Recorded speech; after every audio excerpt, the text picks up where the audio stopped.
Hello, dear listeners, and welcome to the VVA Podcast. My name is Leila Resme. And I'm Cristina Tumino.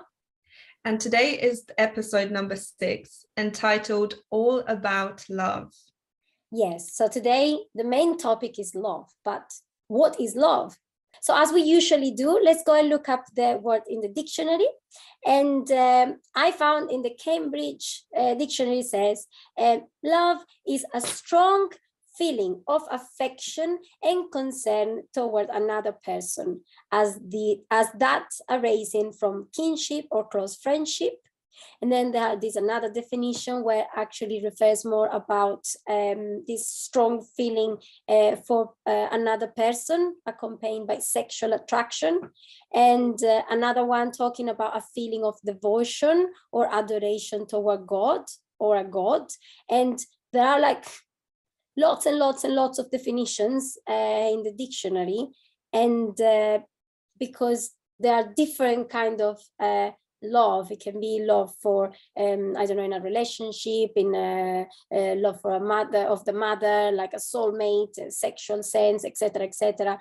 We thought to do this podcast to talk more about love. What does it mean, and what are the good and the kind of negative, because there's something negative that can be around these words. So here we are. So the way I kind of see love is that it's a verb, so it's an action of doing. That's why it can apply to so many different things, and there are so many different definitions for it.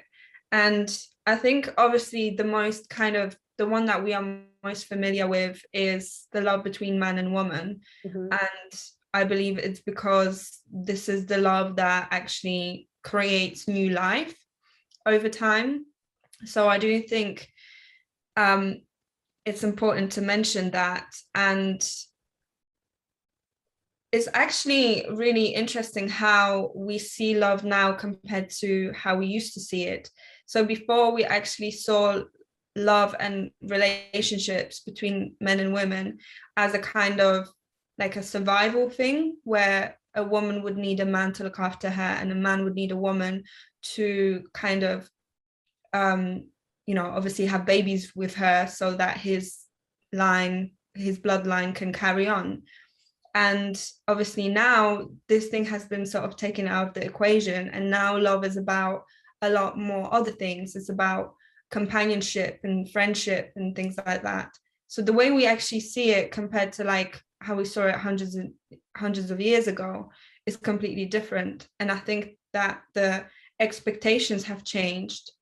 But I think in some way could be as well related, because in some way to religion, in terms of with the Christian, I'm talking more of course of the Christian aspect, because that's the one I'm familiar with, that you it's like finding the person, and that will be the person you will be with forever, for the rest of your life. So that's why you get married with that person, to that person, and then that's it. Like that's why you have to kind of build your life around that kind of relationship with one person forever in some way. Yeah, and I think now many people don't really think that way, and don't really they can't really see their life. Yeah, like but I think that in some way has to do a bit because religion now is not that, especially Christianity, Christian and Catholic, is not that strong as before. So there's no one to enforce that, because there's this kind of thing where it's like, if you have a divorce, that's actually a sin. So, it was that to kind of keep people in that kind of structure, in that kind of marriage structure. But I think that the main thing is that to remember that men and women actually come to, not in pairs, because it might not necessarily be the fact that we are with that one person for the rest of our lives and we are stuck with them. Because if we get ourselves into a relationship that doesn't work, then it's good to have the choice to end a relationship potentially. And But the main thing is that men need women and women need men. And there is this kind of natural polarity in the world. And I feel that both sexes need to realize that we are both valuable, and not equal though, because equally valuable, but not equal as in the same, because we are completely different. And I think this is where a lot of people actually trip up in relationships, because what they do is they believe the opposite sex to be the same as them. So what ends up happening is they treat them as if they were the same sex. And that doesn't work, because men and women have completely different needs. And actually, we don't know anything about the opposite sex. At least the average people do not. So this is what actually causes a lot of arguments and conflicts, because we just don't understand each other. Yeah, and I think we don't understand each other, but we actually don't even understand ourselves. So if we don't really understand who we are and how we kind of work and our needs, but real needs, I'm not talking what society consider as to be the needs, the more we actually don't really know who we are, the more we're lost, and the more we're not even going, can you imagine understanding the other sex? Impossible. We understand what society wants us to perceive and understand. But in reality, the more we actually focus on ourselves and understanding, because I think maybe some people, because we are all different, we are different between men and women, and we are different between women among women. Yeah. And the same. Everyone is unique, but the sex gives us a kind of theme, and it's our biology, and it does affect us completely differently. So I'm not saying that all women are the same, but we have same tendencies. Our biology is the same, which means that our hormones affect us in a different way to men. And this is why a lot of women are angry at their partners, because they're not making them happy. And it's vice versa, because men don't actually understand women, and women don't necessarily make it easy for them to understand us, because what we tend to do is be kind of passive aggressive. So when we have a need, we end up criticizing the other person. And instead of simply saying, hey, this is what I need, could you please, it's like a request, right? And request might not necessarily be met right away. Maybe that person can't actually meet our needs, but it should be asked as a kind of normal conversation, rather than, you never do this, why don't you never do this, you're so bad, you're an evil person, and we end up criticizing. So what ends up happening, the other person is on the defensive, and it becomes a fight, it becomes a conflict, instead of an exchange of needs and just a conversation.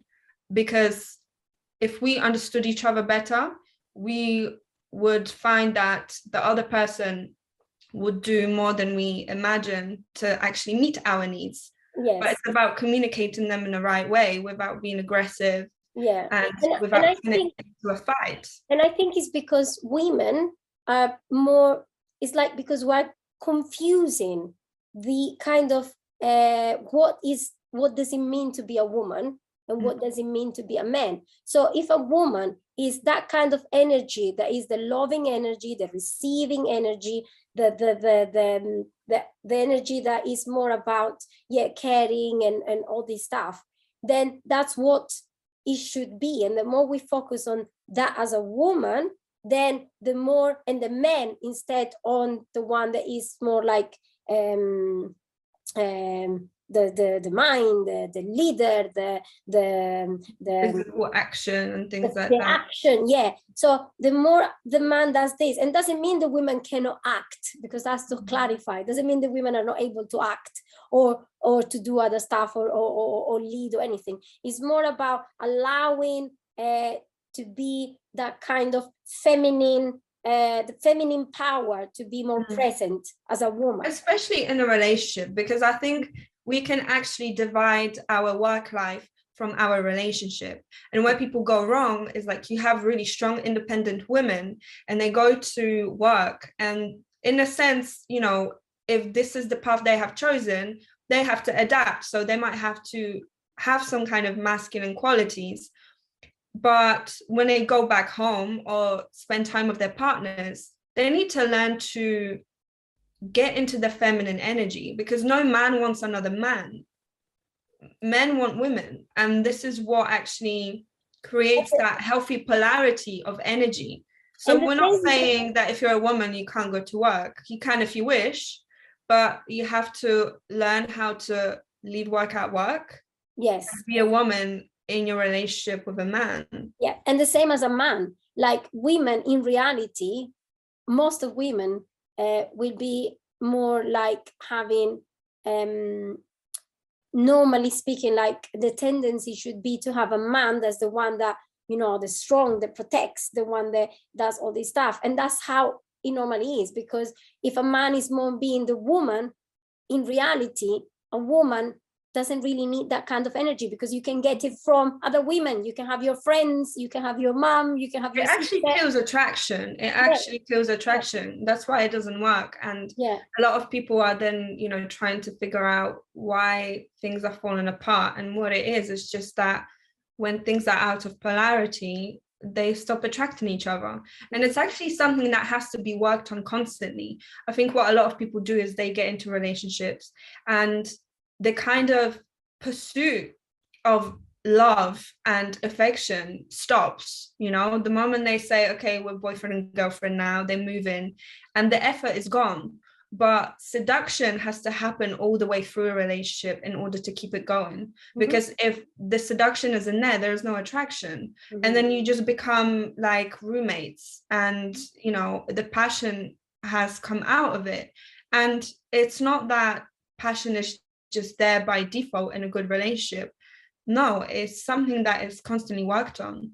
And it's important, like the percentage of passion in that sense, and sex and the romantic kind of love is important at the same quantity. It can vary from person to person, but it's very important as being with the person and walking together in your life, because that is what actually kind of give that kind of spicy, that kind of thing to make it a bit, to make you stronger and feel more woman and feel more beautiful, and give, like, you need this. And a man the same, to be, oh, okay, I'm the man, I'm the one that possess in some way, I'm the one. So you need this to feel stronger in some way, and well, and be more kind of following your direction. Because I think that's what attraction is. It's not necessarily about the other person, but how does that person make us feel? So if in the beginning, you know, we give each other compliments and we receive compliments and there is that adoration,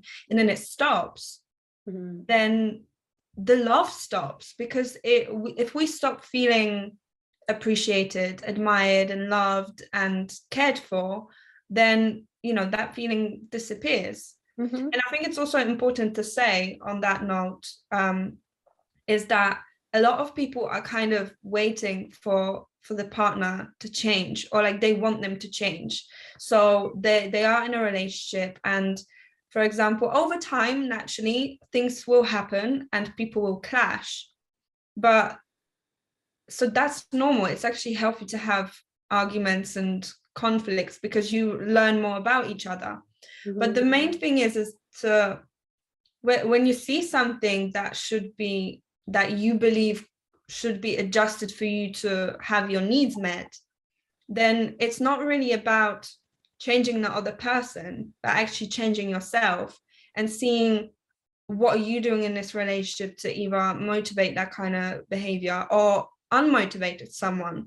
So going back what you need, or even what you really need, because sometimes if you really need something and that person cannot give it to you, there is no point for you thinking or expecting or hoping that the person one day is going to understand it, or even you tell the person and then one day he will give it to you. So that's why it's important to know yourself, because if that's something you need, then, and that person cannot give it to you, most probably will not give it to you even later when the relationships become more more solid in some way. So there is no point to carry on to trying to wait for someone. But again, if you don't ask, you will never know. But the kind of like passive aggressive, why don't you ever do this? And the kind of blaming instead of just simply asking and making a request, like a polite request. And that might not necessarily be agreed to. Maybe that person, like you said, can't meet that need. So it's like whenever we want to change another person, we have to change ourselves, because whatever we're doing with that kind of attitude is completely wrong. And we can't expect anyone to change. We can only change ourselves. And if this relationship is something that is not meeting your needs, then, you know, maybe it's time to walk away and find something else. But we have to also be honest, is it a need or is it just a want? How much is this really a need? Because, and this is where self-knowledge comes into play. How much do you know yourself? Is it just something that everyone else has and you're kind of just influenced because this is what everyone else has? But what do I need? What are my values? And I think values are really important, because if you and your partner don't share values in life, then it's going to be really hard to make anything work, because one of you is going to have to, you know, sacrifice their values, and that's basically becoming someone you're not, and that's not right. And I was thinking another thing in these periods, in this era, where more and more we're focused on emotions. Everything is about what I feel, my emotion, and as well all the movies and stuff that can create that idea of what can be an like idealizing like love and certain things, and then you want that, and then you go through these emotions and feelings, and the fact that society put that pressure as well, that at a certain time in life you need to find the person, you need to find the one, you need to get married, otherwise you are late because you need to have children, and all this kind of pressure and all this kind of emotional kind of thing that is going through, that is very strong and is almost leading most of our choices. That actually can be a huge problem. It's like it makes us completely blind, like we don't really see. And in that case, that's not really love. That's not, you don't understand who you are. You just follow what the pressure of society and culture there is at the moment. You follow your wish and desire of have that man that you idealize because he will give you what you think you need, etc., etc. And then you find a man and perfect, that's the one. Then things start to not happen, or you think that person is not giving what you desire, you wish, and then it starts to get, and then you think, oh, it's okay, and you carry on and you pretend that you don't really see this, and carry on, and then it actually becomes unbearable at some point. You have children, it become even worse because we actually project things onto other people. So if we have a certain ideal, if we fall in love with someone, we actually project that ideal onto them, and sometimes that can make us blind to their faults. But also on the other hand, people tend to have a confirmation bias. So if one person believes, oh, my partner is cheating on me or something like that, they will constantly be seeing kind of clues that might not necessarily be right. So if we believe that our partner doesn't love us, we will only be focusing, it's going to be like a laser focus on all of the evidence that tells us that they do not love us. So what we have to understand is that just because we feel something doesn't mean that this is what reality is. So we're not saying that, you know, your feelings aren't real, because they make you feel a certain way, but that might not actually be the case. So we have to be really honest with ourselves, and I think this is where like honest communication without attacking the other person is really important, because it has to be a relationship, a cooperation. And most of the time, I think deeply inside, we always know when that's like there is something that is not right. We know, and it's up to us to decide if we want to ignore it and put it under the carpet and maybe start to grow in the darkness, but we just ignore it, or if we actually want to see it for what. I think it has to be addressed, because actually, you know, we might think we know again, but that might not be the case. So it, you know, it should never be a kind of like passive thing where it's like we think we know and then we get scared and just, leave the relationship without actually giving the other person a chance to explain themselves. Because a lot of people carry on, for example, distrust from previous relationships and things like that. So they might have that feeling in them, like, every person I'm going to be with is going to be like that. So it's that kind of preconception of people based on what has happened in the past. So communication and just like being open about how we feel is really important. No, what I'm saying before, in terms of when something doesn't work, can be as well the fact that there is something not right, and that's why you need to address it, because it could be that, for instance, there is something that your partner is doing that is actually not good for you. It doesn't mean it could be a deal breaker, and I think people have. It doesn't mean necessarily that it's cheating, not at all. Actually, I think there are things that are even worse than cheating, because cheating is kind of becomes obvious, and then you see it, and that's it. But things where the person, your partner actually has such a big control on you that you cannot even be yourself, because you're not even able. And I know people that are not even able to say what they really think, because the other partner has this strong power that they don't know it. And then deeply inside, the first time they noticed that, they knew it, but they decided not to consider it or talked about it, because sometimes you just really need to talk about it. And then the other, it's like you're putting the person like, listen, I know you're doing, this is what's happening, this is not really right for me, there's something not right. You talk, you have that confrontation, and maybe the other person understands and thinks, okay, I need to compromise on this, because sometimes it's just a matter of compromising. About boundaries, having your own boundaries and sticking to them, and not letting people walk over them, but at the same time being able to communicate them, because if we don't, then we are either stuck in a relationship that's not working, or we leave a relationship without even giving it a single chance to improve. Because the other person might not even be aware that this is a problem for you unless you say something. Obviously, there are cases where there are people with, mental disorders, and, these are extreme cases, but most people simply don't know. So we have to tell them. But what I'm saying that is, I do think that deeply inside, you always know. You know if the person is actually too protective and there is something and that's not right. You know if that person is too powerful in terms of not allowing you to say what you think in reality. You know when that person makes you it diminishes you in some way. You know if that person is maybe too is a bit stingy and you don't like it. Do you say stingy with money?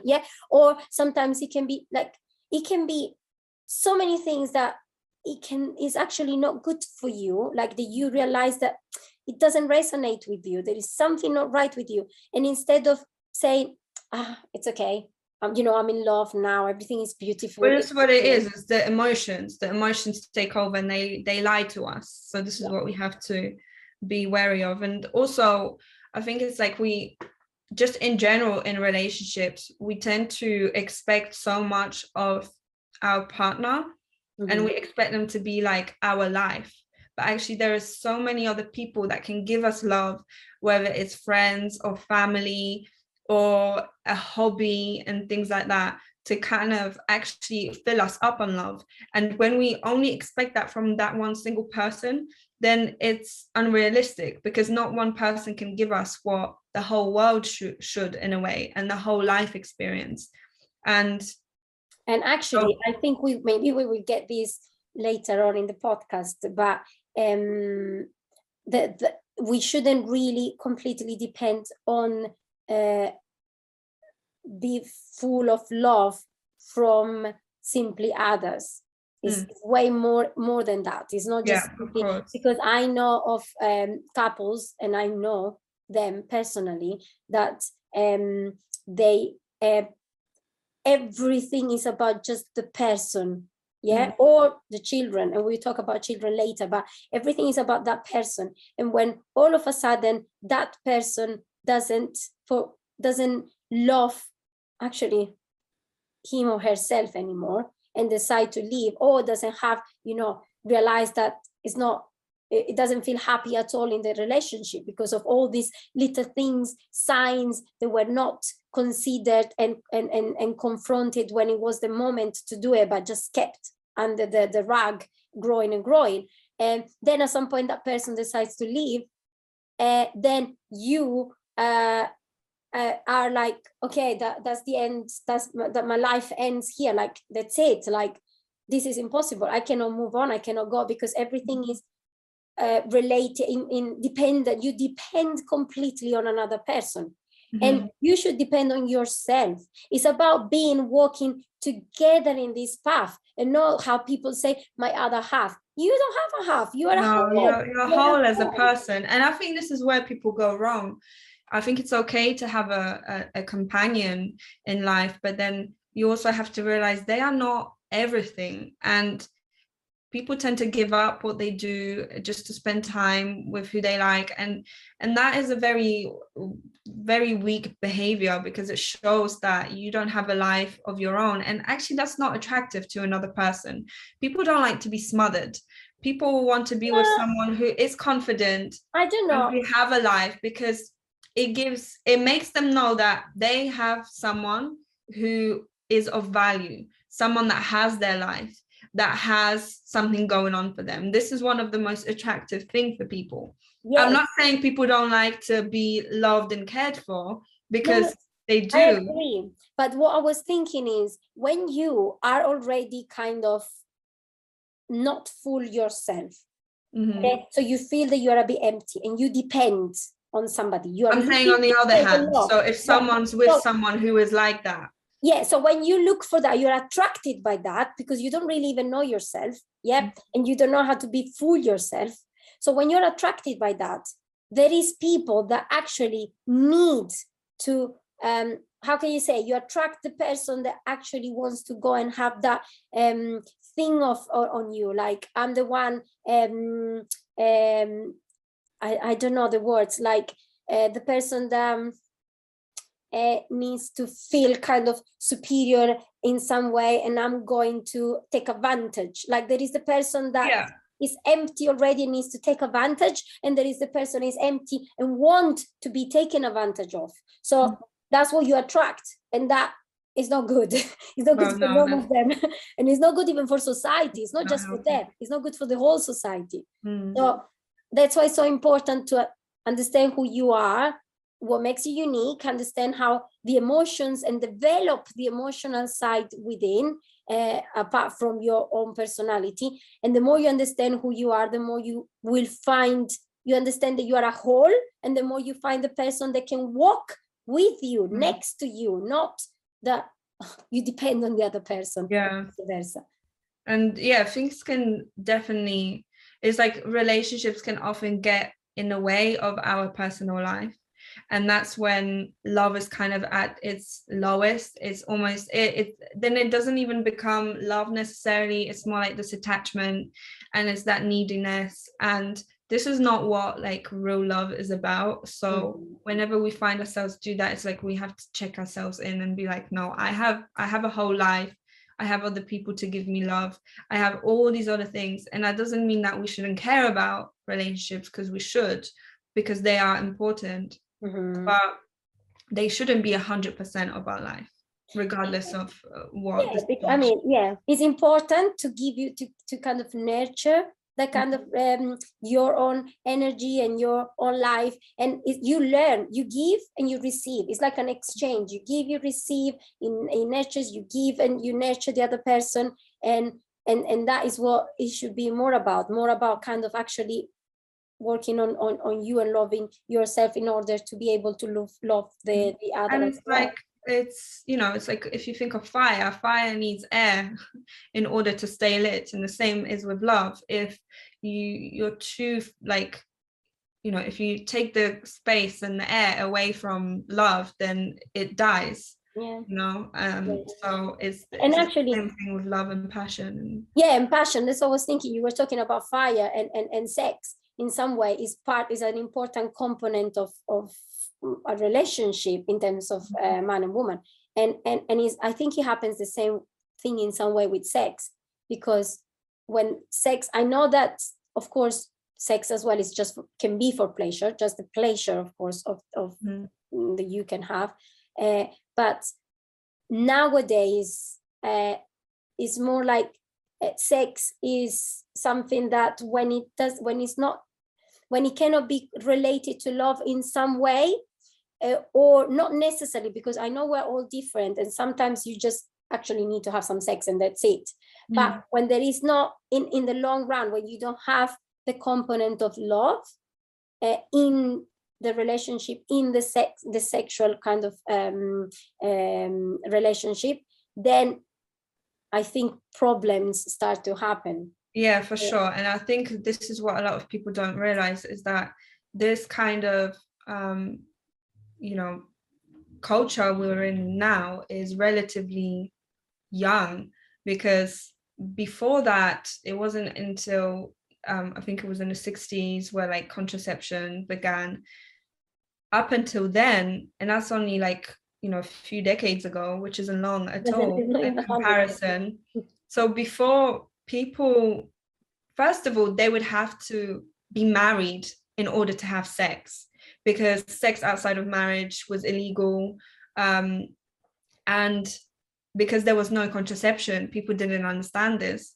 Every time you would have sex with someone, it would mean that you will potentially create a child out of this.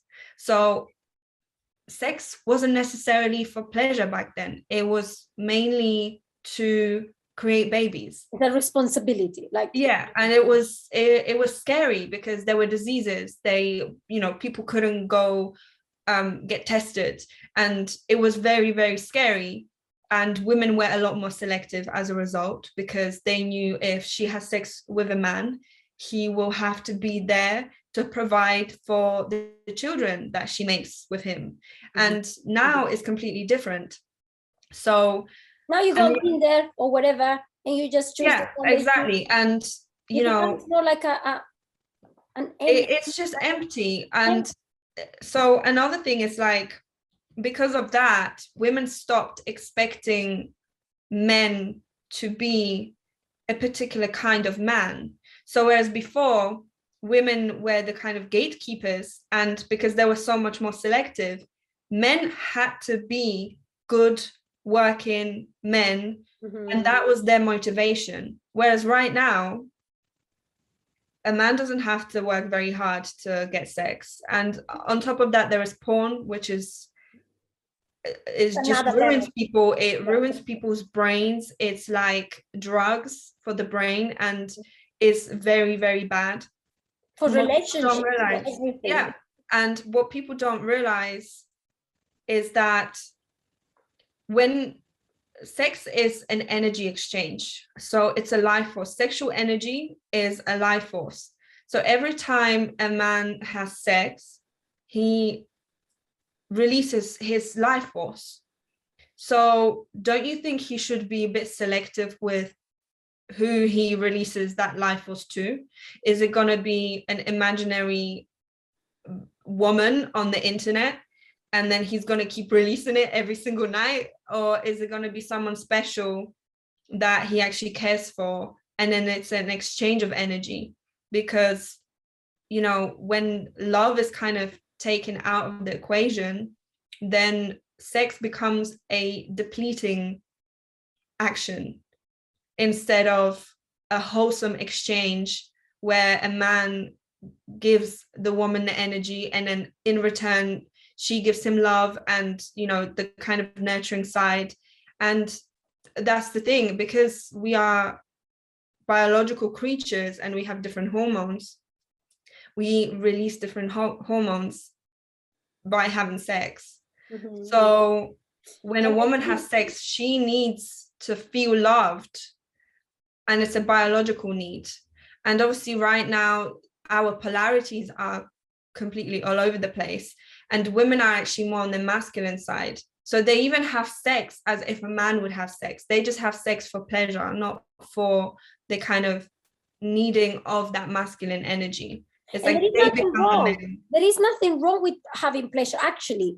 Before, maybe there wasn't even this idea of having pleasure. Like, it was more like you just need to deliver a child. That was the important thing to do. While now it's all about pleasure instead. It's a lot about pleasure. And even having children now, even having children is about having children. Like, you know, that's why I think many couples struggle with having a child, because then having a child becomes your obsession, because that's what you need. That's your purpose then. Like, you get married and you have to have a child. So you start to do it because you need to procreate.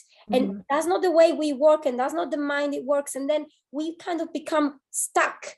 And the body doesn't work in that way. You need to be free. You need to have that passion. You need to have, it's not about like, okay, we need to do it now because I'm actually ovulating right now. So we need to have this test to check when I'm ovulating. This like is we need to do it now. We need to do it now. And I know, because in some way I was doing this in the past. And this is what, and I know many people, and they're like, no, then we have to do IVF because we have to have a child. So it's so now absurd that from one side you have this thing that couples becomes a work, an obsession, that you need to have a child and you need to work on it. While on the other side, maybe younger people is more about just the pleasure and the sex, and maybe you feel empty because you, even as a woman, especially a woman that is more, biologically speaking, is more about feeling that connection, and the romantic side in some way, and the connection, and then that you have that sex, you have all the pleasure, and the person is not really the person you will then be kind of living together or doing something together, or your companion or something, but for a few years, for your life, doesn't matter, but it's not somebody you can kind of build something together. Exactly. And it is a lot more emotional for women. For men, actually, like, men get love through sex in a way. Yeah. Of course, they have feelings and emotions too, but primarily men need sex in order to feel loved. So also when you have relationships where the woman is not having sex with her husband because they've been married for 20 years and she's not interested anymore, she's taken away the love from her partner, because men need sex in order to feel loved.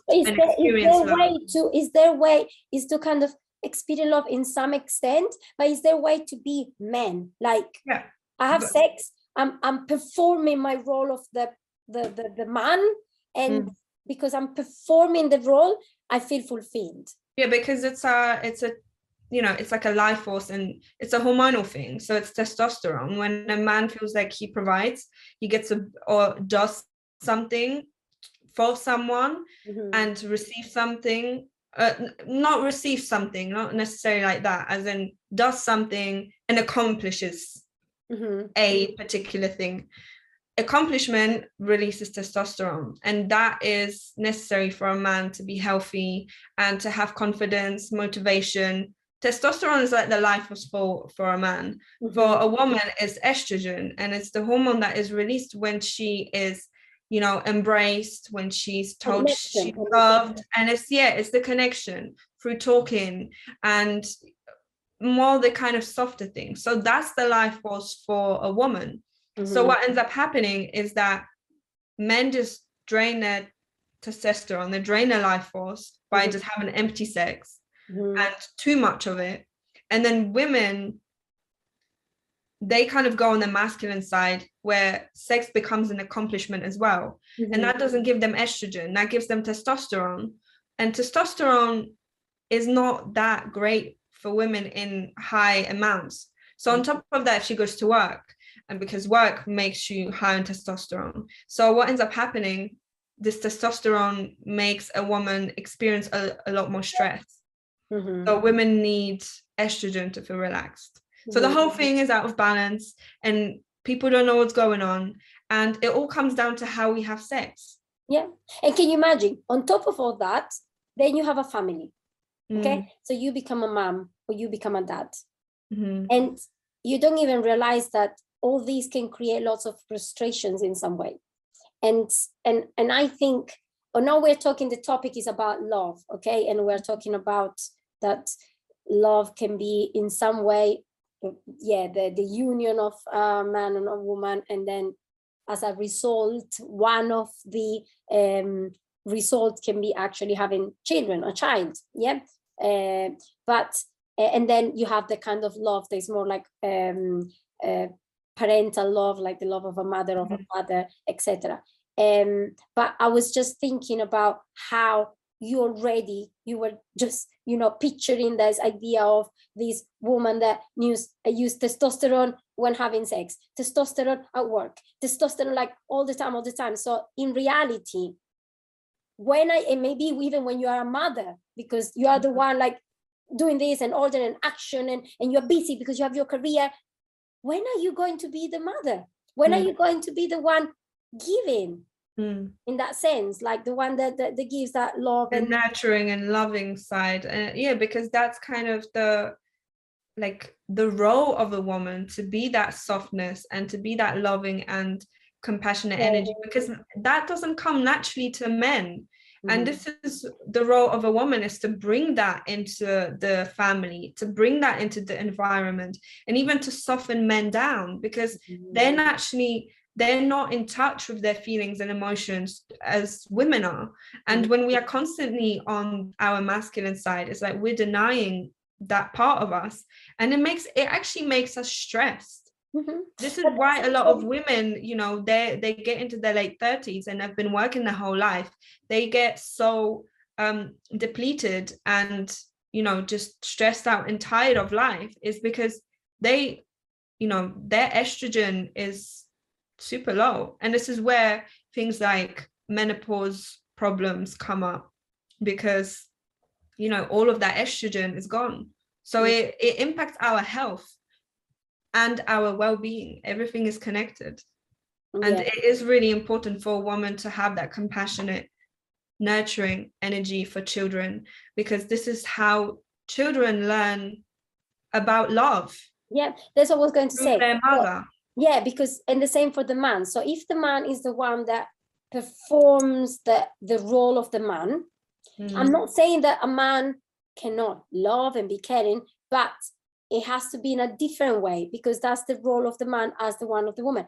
And children learn, because that's the role model. They become the role models. So they learn from the dad that behaves in that way, and from the mom that behaves in that way. And that's why when they learn how to adapt, because when they are little, they are learning how to adapt to the world according to their personalities, but they need to learn, this is what, that's the way that actually people behave in a society. Perfect. That's what I need to learn. And that's what they start to mirror, or to absorb in order to adapt. So that is so important. And another thing I think we were thinking to mention is, because when we were talking about love and the love of a mother, of course, I think we're not saying here that a mother doesn't love a child or cannot love a child. Of course not. And the same, a father cannot love a child. But I think defining love and what really, really the pure essence of love is quite a difficult, tricky thing to do. And even if when you as a mother have a child, and you, especially the first child, is like a new beginning. It's like you have a new opportunity in life. You have this beautiful thing, and you feel blessed with this gift, generally speaking, of course.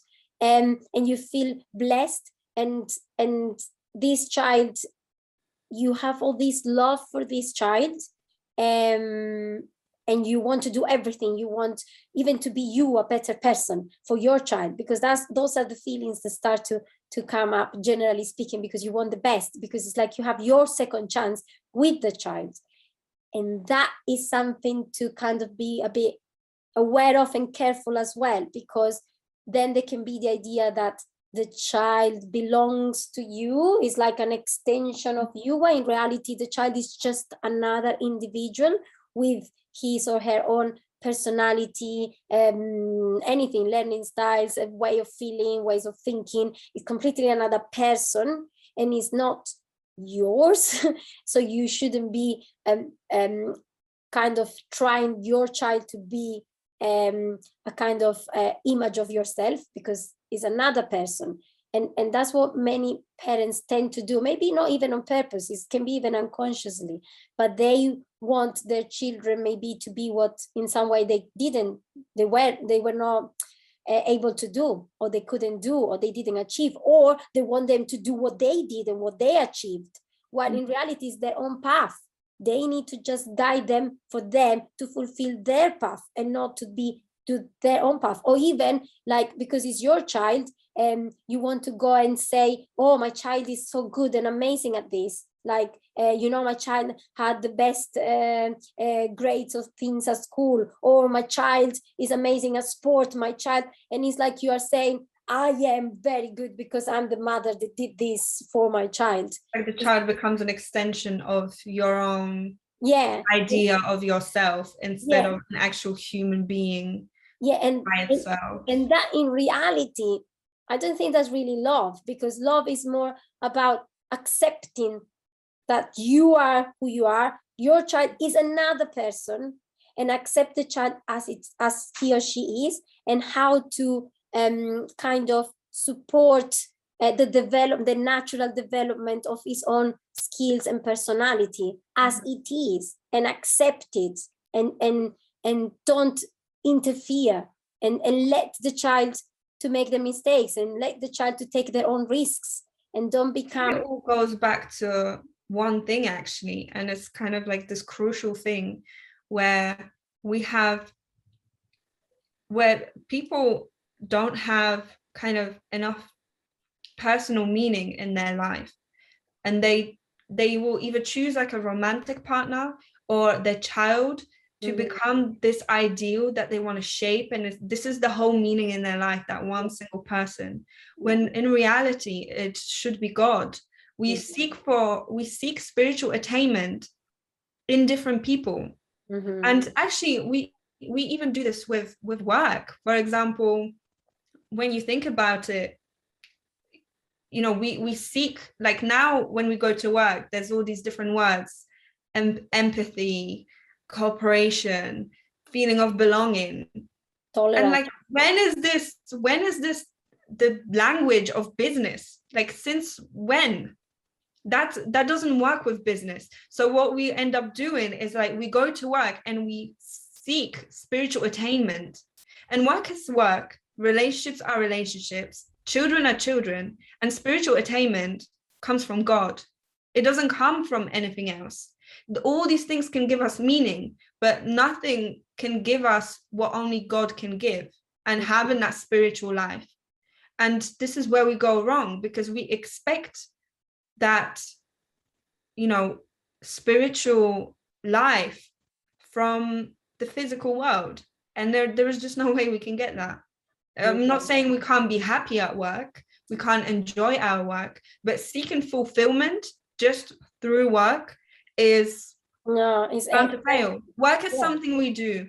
Relationships is something we have. I think children is another responsibility that we have to do. It's an action. And when we expect God from all of these things, it doesn't work. And that's not to say that, God can't be observed and seen and all of those things, of course, but expecting that one single thing to give us everything is like a recipe. No, and actually I think it's the other way around. So when you get closer to God to understand, I think it's by you understanding who you are, your own purpose, your good and bad, and all this stuff, the more you get closer to God, the more you start actually to act and fulfill your purpose, the more you focus on your work, and your work is the result of your connection and your self-awareness and your understanding. And that as a result, you perform that and to fulfill you. So then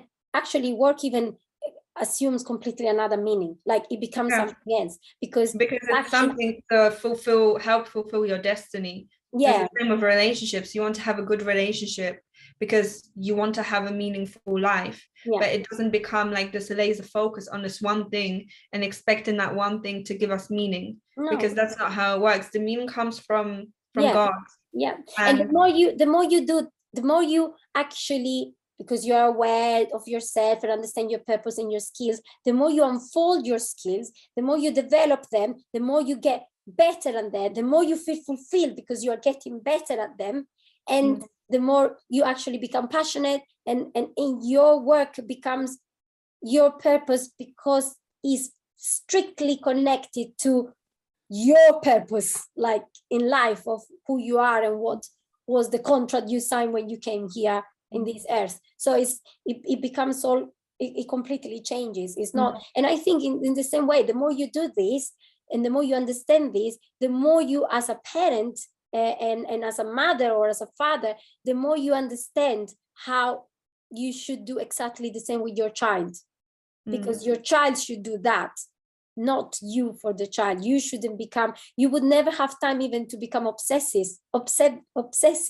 with your child in terms of like, oh, my child, or even super protective, like doing everything for your child, and your child cannot do this and cannot go out, and I don't want this to happen, and please don't. So because you learn that life is not about fear, it's not about protecting, it's actually about taking risks and understanding and assessing them. And it's the same in romantic relationships as well, right? Where people are scared for their partner to have their own life, to go abroad by themselves, or do something, because everything is like, no, we have to be in control. And it's like, and I think it literally all comes down to the fact that we have taken God out of the equation, and now people are desperately seeking for it in all these other things where they can't actually get them, when really it's everything that we feel love for, whether it's our children, our partners, our work, anything that we love to do.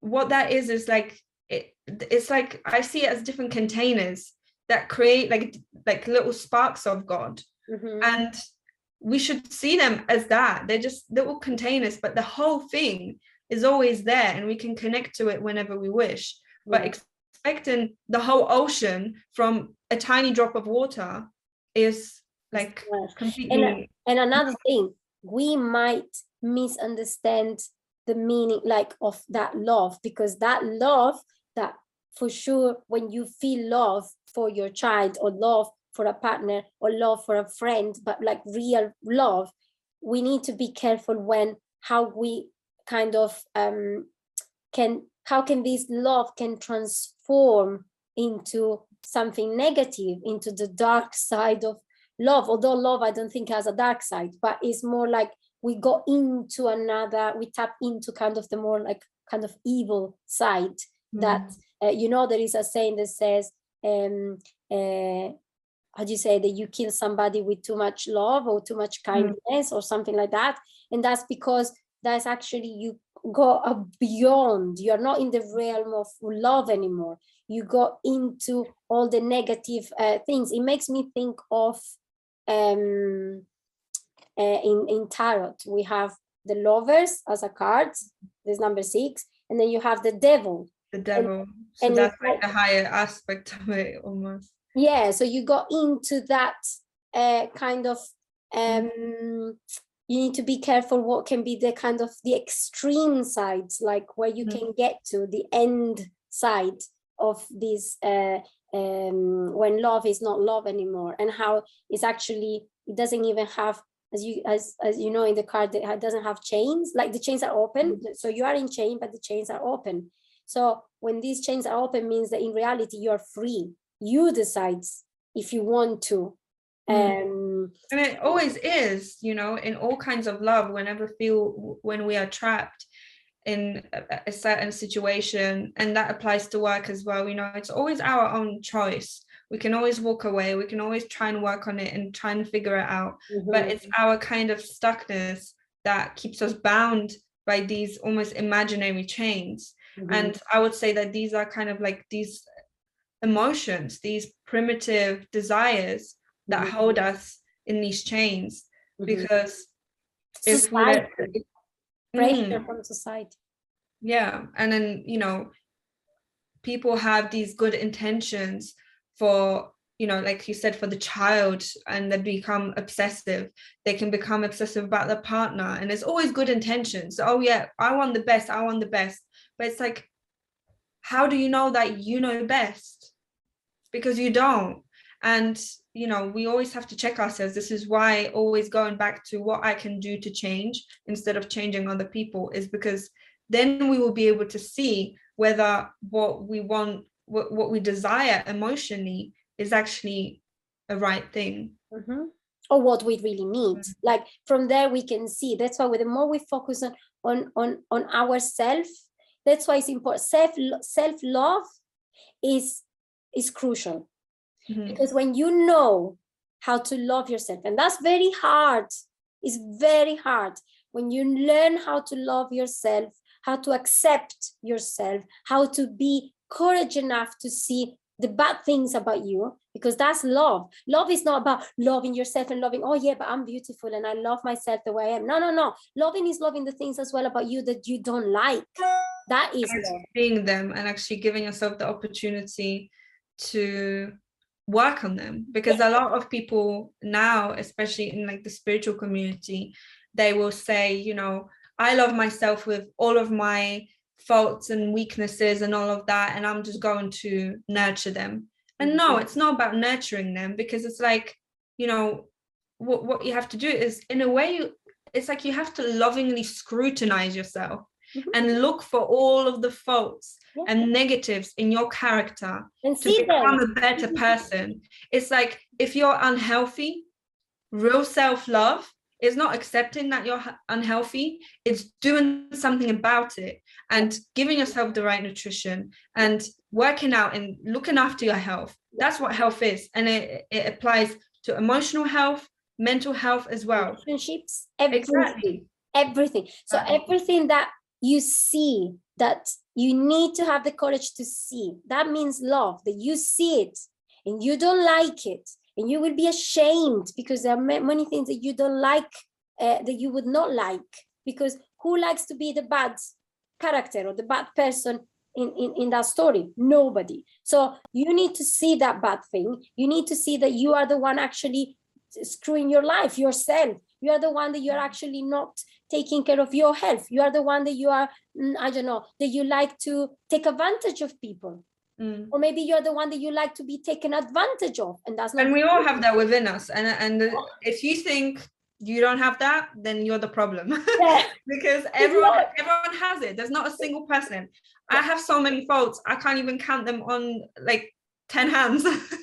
You know, but it's a continuous work on it, and you have to work, and then it's more like, and you test and you make a mistake, and then you try again, and then you make again the mistake until you actually get it right, and then perfect, and you can move on into the next thing that doesn't and work. I think one of the most important, since we're talking about different kinds of love, one of the most important kinds of love is actually the love of truth.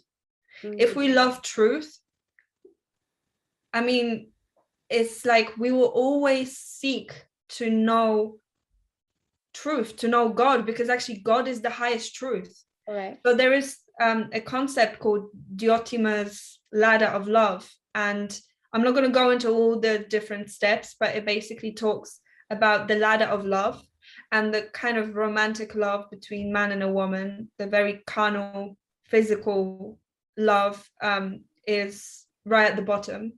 And then as the steps go up, they go through, you know, the love of family, community, the world, all the way up to the love of like ideals and God, which is the highest ideal. And we need to have that.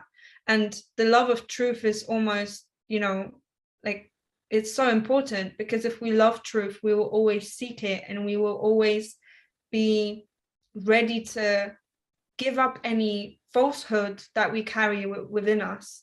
And accept and tolerate, because when you realize that you yourself are so imperfect and so full of flaws and stuff that you cannot, you can just work on making it better, and you become more humble, and you become more empathic and more understanding, and the same you will do with your child. The same, you will allow your child to do the same kind of self-discovery and self-work, because that's what your child will allow, like you will allow your child to be who needs to be. and you will be able to really learn how to tolerate. Because if you don't know how to accept and tolerate yourself and see what doesn't work within you, you cannot love somebody else. If you don't know how to love yourself, it's so hard to really learn to love another person, because that love will not be love, but it will be kind of mixed with something else. There can be dependence, it can be addiction, it becomes jealousy, it becomes possessive, it can become so many other things rather than real love, because it's not real, it's not defined, because you don't even, although I don't think we can really experience pure love. Maybe we can get a little glimpse, as you were saying, like very little ones, but... Well, they say pure love is essentially God. And to an extent, we can experience God. Well, very few people can, to, experience even a fraction of God. But this is what we should aspire to as human beings, because actually when we know God and when we experience God and the love of God for us, then we don't feel so empty. We don't run around trying to, seek validation and things from others, because we are already full of it. So it's like, actually, we shine it. Our cup runs over, and then we can give love to other people, and in exchange they want to give us love, because people love it. It becomes like this whole spiral. I don't know how to call it, but it's, that's what love is all about. It's about, getting it from the highest heights and then bringing it down to the earth and sharing it with other people.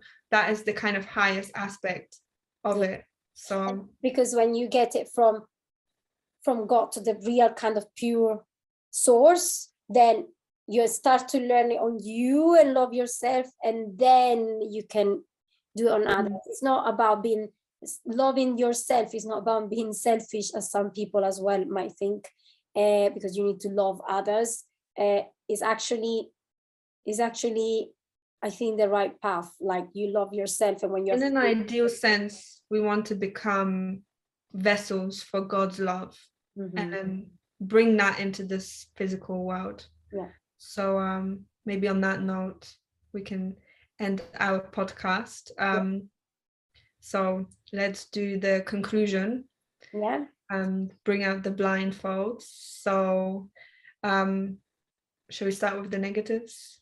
We can say so that love, as we were saying before, there is a lot of ideas of love in terms of being a kind of half or empty, and kind of getting love from others, or from job, or from a relationship, or from even a son, and kind of trying to fill up that from external things that in reality cannot really give the pure love, and how love can become in some way negative, in terms of it can go into the version of it. It can be the negative side, not really the of love, but getting into the other side, extreme, and that is not good. And that's when it becomes being possessive or jealous, or obsessive or addicted or anything.